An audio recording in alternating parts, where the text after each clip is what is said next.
চলতে ফিরতে মাত্র একটা শব্দের আমল আপনারা করবেন, আল্লাহ পাক আপনার সম্পদের কোনো অভাব রাখবে না। আল্লাহ পাক আপনাকে বিপদের মধ্যে রাখবেন না, বালা মুসিবতের মধ্যে রাখবে না।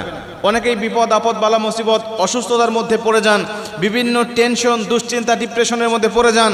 আমি আপনাদেরকে বলছি এই একটা শব্দের আমল আপনি করতে থাকেন, উঠতে বসতে চলতে ফিরতে যখন আপনার সুযোগ হয় আপনি তখন এই শব্দের আমলটা করতে থাকেন। আমি নিজের পরীক্ষিত আমল থেকে আপনাকে বলছি, আল্লাহ পাক আপনার অভাব রাখবে না, দুশ্চিন্তায় রাখবে না, টেনশনে রাখবেন না, বিপদে রাখবেন না। আল্লাহ পাক আপনাকে এতটা উত্তম জীবন ব্যবস্থা দান করবে যেটা দেখে আপনি সন্তুষ্ট হয়ে যাবেন।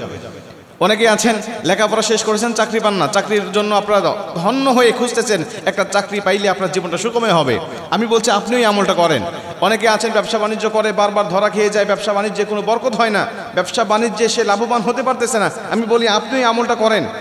যে যে পজিশনের মধ্যে অসুখে আছেন, যে যে পজিশনের মধ্যে দুঃখে আছেন, ওই পজিশন থেকে আমলটা আপনি করতে থাকেন। এই নিয়তটা করে আল্লাহ পাকের কাছে আল্লাহ পাক অবশ্যই আপনাকে এমন কিছু দিবেন যেটা দেখে আপনি সন্তুষ্ট হয়ে যাবেন, রবের প্রতি শুকরিয়া আপনার বেড়ে যাবে, রবের কদমে সেজদা দিতে আপনার মন চাইবে।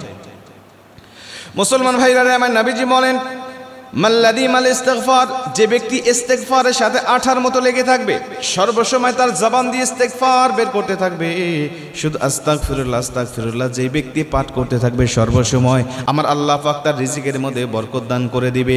আমার আল্লাহ পাক তাকে অবশ্যই এত ভালো কিছু দান করবে যেটা তার জীবনটাকে সুখময় শান্তিময় করে দিবে। আমার আল্লাহ তার অশান্তি ডিপ্রেশন চিন্তা ভাবনা দূর করে দিবে, এক কথায় সুখময় শান্তিময় জীবন দান করে দিবে।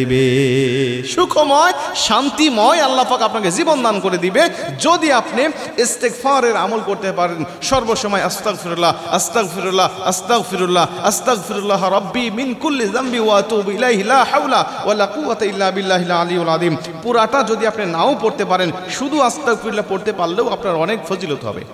নবীজি বলছেন কমপক্ষে 5টা ফজিলত আস্তাগফিরুল্লাহ শুধু ইস্তিগফার আস্তাগফিরুল্লাহ আস্তাগফিরুল্লাহ পড়ার কারণে তার আল্লাহ পাক সঙ্গে সঙ্গে দান করে দেয়। 1 নম্বরে তাকে আল্লাহ পাক রিজিকের অভাব দূর করে দেয়। 2 নম্বরে আল্লাহ পাক তাকে মুস্তাজাবুদ দাওয়া বানিয়ে দেয়।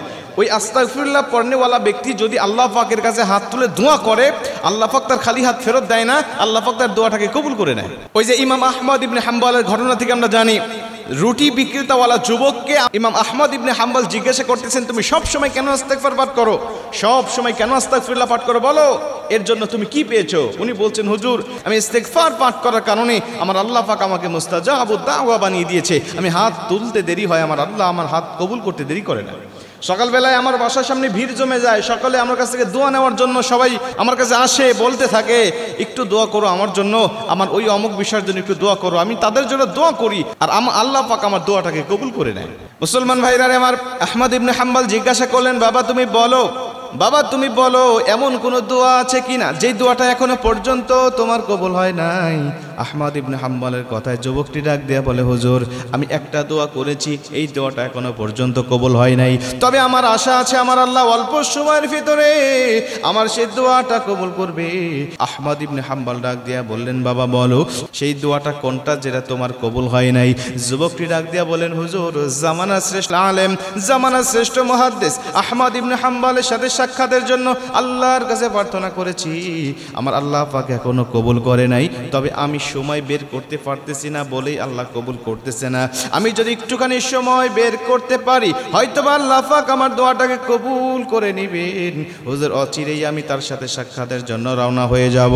আহমদ ইবনে হাম্বল ডাক দিয়া বলে, বাবা সত্যি আমার আল্লাহ তোমাকে মুস্তাজাবুদ দাওয়া বানিয়ে দিয়েছে, আমার আল্লাহ পাক এতটাই তোমার দোয়া কবুল করেছে, আহমদ ইবনে হাম্বলের কাছে যাওয়ার প্রয়োজন নাই, আহমদ ইবনে হাম্বলকে তোমার কাছেই পৌঁছে দিয়েছে, আহমদ ইবনে হাম্বলকেই তোমার কাছে পৌঁছে দিয়েছে।